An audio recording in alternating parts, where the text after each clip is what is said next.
Welcome to Porch Play Chat, sponsored by the American Association for the Child's Right to Play. Um, and if that name is overwhelming and you'll never remember it, you can just shorten it to IPA USA, because IPA USA is the USA affiliate of the International Play Association. And as part of our efforts to promote play, we've introduced Porch Play Chats, and there's almost 300 of them free to you on our YouTube channel. So if you go to ipausa.org and you click on the top right hand corner for our YouTube channel, and you subscribe to it, and you follow us or friend us on Facebook, whichever one it is, magically every Monday a new Porch Play Chat will appear in your feed. So go and explore. There's so many amazing Porch Play Chats from people who have topics that are just incredible. I'm Deb Lawrence, and I'm co-president of IPA USA. And Lindsay Jelski is our new co-facilitator, which I'm so grateful to have. And joining us on the porch is Amy Reyes. Amy is here to talk to us about get off the rug and jump into outdoor learning, which is like a passion of mine to get folks to do that.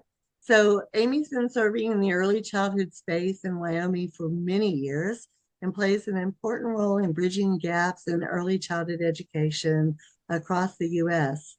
She's an expert in early learning with specializations in social emotional learning, outdoor learning, and early literacy.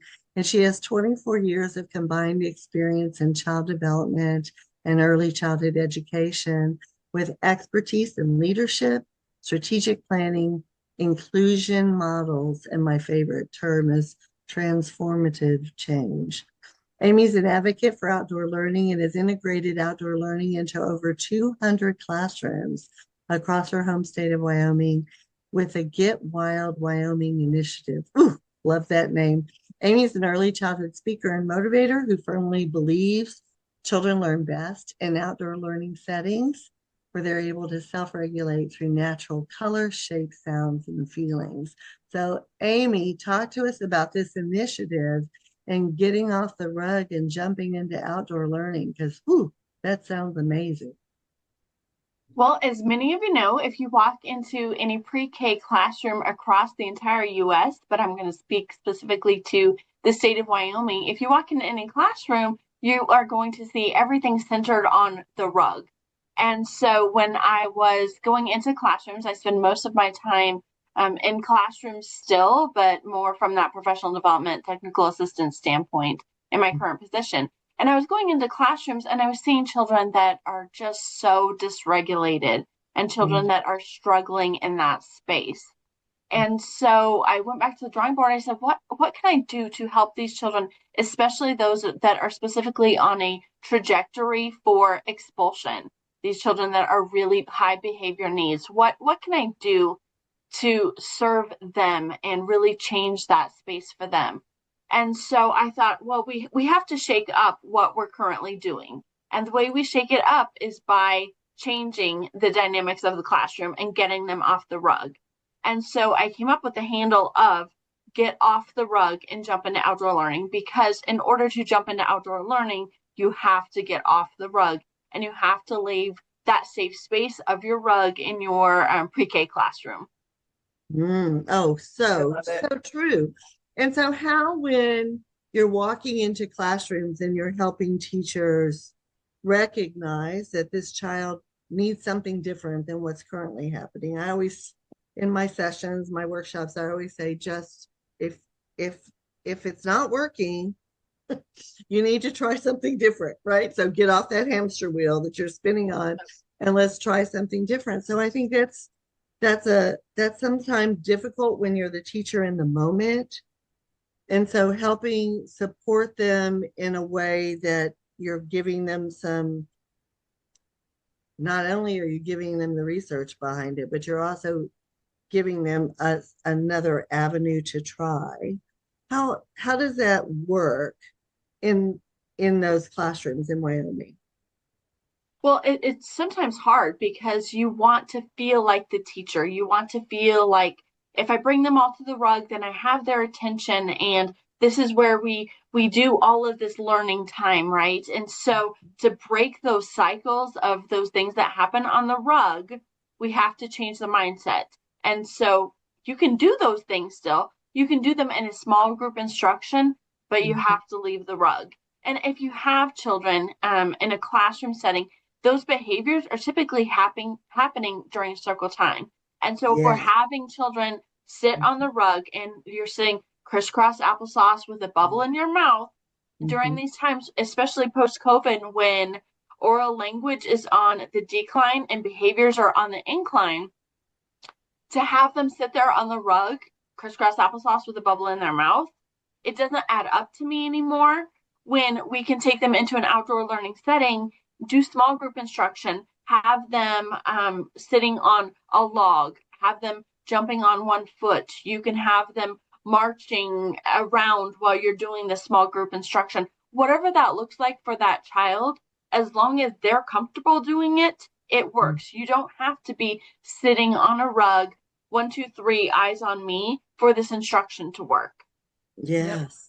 And I think that when teachers recognize that, I think Heather did a Porch Play Chat, and I'm gonna not get the title right, but it was sort of like, you don't just have to be a teacher. You know, it because instructing, and I think that's sort of the whole issue with the early childhood. Feels so disrespected as people. People still look at early childhood programs as, oh, they're just babysitters, so they don't need to get paid much. It that teachers feel like they have to almost model what is happening in primary grades, even though that's not effective either all the time. And it recognize that if you let children make some choices, and if they have opportunities, and you can do a small group while children are playing in the classroom in well-equipped centers, boy, those behaviors go right down the. I mean, they're Exactly. gone. But It I mean, makes just that their job easier. motivation too, right? Like their motivation. You're not going to have the memories of staying at the carpet. You're going to have the memories of that time I was outside and they were teaching us something and we were jumping. Yeah. You know, like that's going to build that intrinsic motivation. And what if something silly happens during that time, right? So I was recently doing an outdoor learning lesson. We're specifically doing a literacy lesson, but specifically a police officer came by and they were riding a horse. And so that gained the attention of the entire class, and all the attention was directed in that moment toward that. But look about this great instruction time that just came to be. I didn't intend for it to turn into a lesson on police officers that could, they could be on bicycles, or they could be walking, or they could be on scooters or mopeds or horses or whatever it could be. And it inspired this whole class conversation, this rich oral language that happened from something that would not have happened in a traditional classroom setting. Something that just happened in the moment that we weren't prepared for. But guess what? The rest of the day was, remember when that cop came by on that horse and we got to pet the horse and we got to talk to the cop and have conversation, and it just happened. We weren't prepared for it. And guess what? It was this meaningful, rich experience for them. And who knows where their life will end up, because we planted something really deep inside of them that they really loved. And you know what is so great about that? They went home and said, "Guess what we had today?" It's, you know, they were so excited about it because it was something that was spontaneous outside of the routine, which if you just let them be outside, who knows what they'll see that can be that spontaneous as well. And so instead of it being so structured, I think we feel like we have to control everything versus recognizing that children need to build some agency in their lives and be able to make their own choices about, and you know, sometimes they're good choices and sometimes they're not so good choices, but then we can talk about that. What have you done? It's been a better choice. It is because we can't just be controlling them all day. They need to learn how to have that self-control and regulation themselves. And I talk about that a lot, about respecting the child, right? If you don't want to come sit on the rug during this time, that's okay. You don't have to. And if you don't want to participate in this, then that's okay. And if you want to come to the rug and you want to turn around and be doing something silly with your hands the entire time, then that's okay. I'm giving you respect and letting you learn how you want to learn. And guess what? More meaningful experience, because I'm respecting you enough to let you do that. And in turn, we're building mutual respect, right? You're going to respect me in turn by allowing me to give you that space. Well, it would be so funny when I was teaching in a classroom. Circle was not mandatory. Children walked in the door at 6:30 or 7 or 7:30, whenever they arrived, and they played. And breakfast was available if they were hungry, but no one had to sit and eat unless they were hungry. And around 8:45, I'd go get the circle bag that had some magical thing in it that I'd gotten out of my kitchen drawer. And I put the bag on the floor, and so that they kind of knew that I was going to probably start circle. And but they didn't have to come. If I wasn't good enough, they didn't come. And so I'd sit down on the floor, and kids who wanted to hear the story or sing the songs there with me were listening to the story and singing the songs. But the child over in dramatic play was listening to the story and singing the songs too. And no one had to be crisscross applesauce. They could be on their bellies looking. They could, have their legs out in front of them, whatever was comfortable. And so, sometimes I think we have to have those rules in order to maintain order. And what we do as the opposite is create disorder because children aren't comfortable. Exactly. That's where a lot of those behaviors are stemming from. Is from we're asking them to do something that's not comfortable for them. And so children they're built to move, and they're built to talk, and we're asking them not to do those things. So no wonder they're exhibiting these behaviors that come from it, right? This is this automatic reaction. Their body's doing what it's asked to do for sitting quiet and not moving. No wonder behaviors are happening. But the teacher's having trouble because he or she is in the moment. Yep. And they're like, oh my God, I have 25 and these 3 are, and we don't want children to be compliant either. That's the other, that's the other thing that I worry about. In the college classroom these days, you have students who don't really have agency.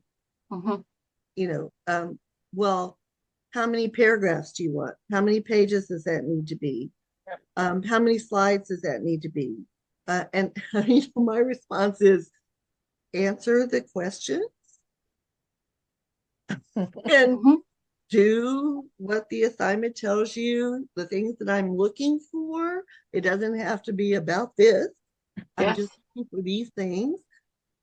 It's so hard because we have gotten into this.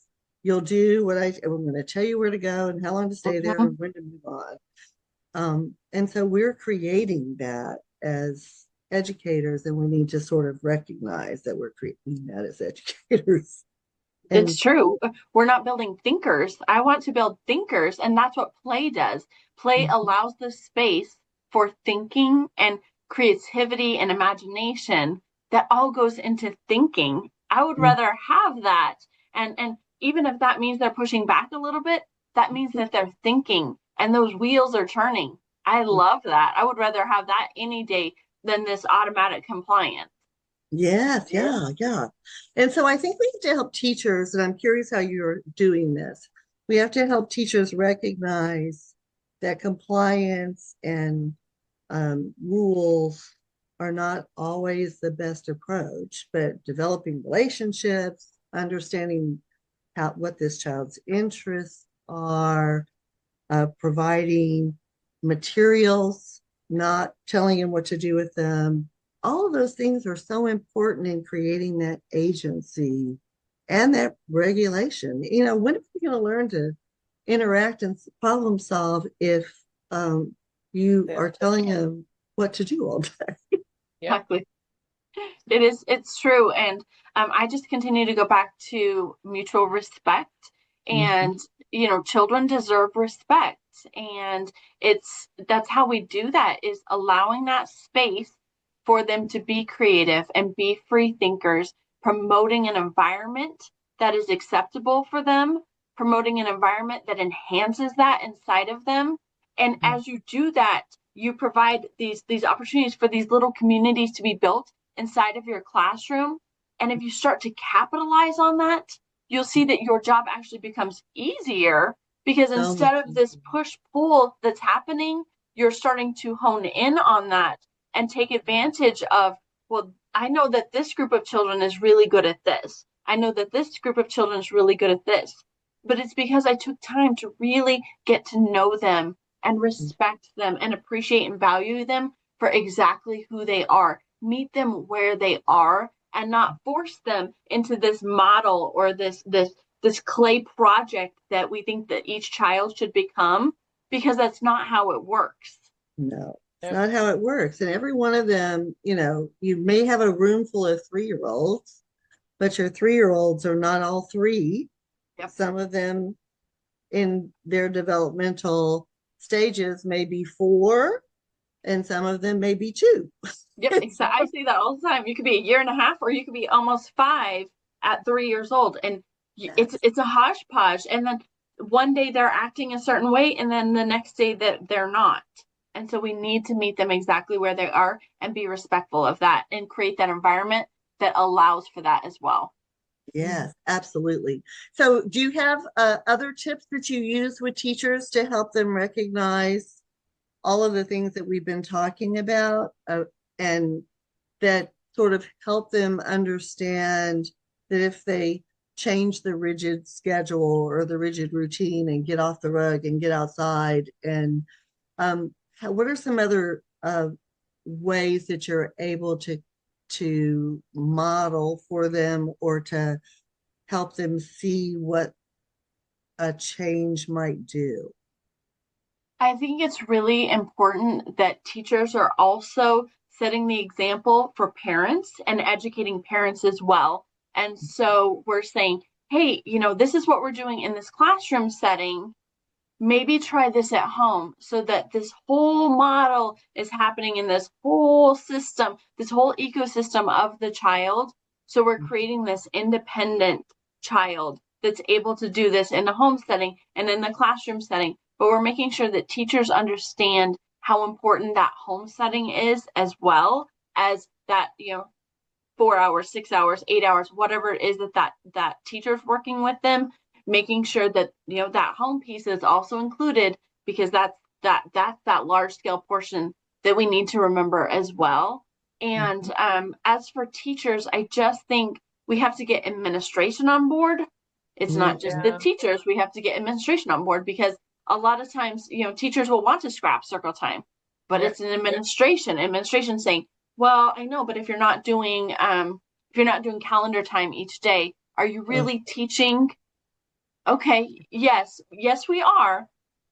But just because my class is not doing the months of the year, which is, to me, not important for a 3, 4, 5-year-old to know at the same time. They're not, that kind of thing does not matter in my personal opinion. It's more important we're creating a society of children that are able to function and in a space ready to learn those things instead. But I don't understand those things. And so I would rather create a space that we have administrative support, teacher support, and that home support at the same time, but it's an entire ecosystem for these children. Because they're in those spaces. That's their environment. That's right. That's where their experiences are coming from. Oh, Amy, this has been wonderful. Thank you so much for joining us Don't go. Do you want to have any last comments you want to make before we close out? Your choice. I would just like to remind everybody of the importance for your own mental health to get up and move, go outside every day, even days like today where it's freezing cold at home, it's snowing outside. Get up, go outside, even if it's just for 5 minutes. It's better for your mental health. You're going to feel better. I just want to remind everybody to do that. Yes, it's better for our children, but it's better for your mental health as well. Exactly. Love Everybody needs to get outside. Everybody does. Okay, hang tight while I close this out. Don't go anywhere. To learn more about IPA USA, please visit our website at ipausa.org. And until next time, keep on playing. Thanks, Amy.